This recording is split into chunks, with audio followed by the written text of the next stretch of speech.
ఈసారి ఆవకాయ పెట్టేప్పుడు ఆవకాయతో పాటు తురుము పచ్చడి కూడా పెట్టండి, చాలా చాలా బాగుంటుంది. ఆవకాయకి పెట్టే ప్రాసెస్సేనండి.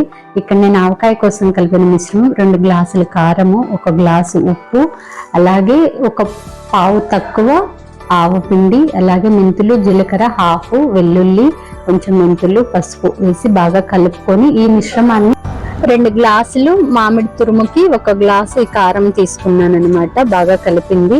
ఇందులో 1 గ్లాసు శనగ నూనె తీసుకొని ఈ మిశ్రమాన్ని ఆయిల్ని బాగా కలుపుకోవాలి. అందులోకి ఈ తురుమంతా కలుపుకుంటే తురుము పచ్చడి రెడీ అవుతుంది.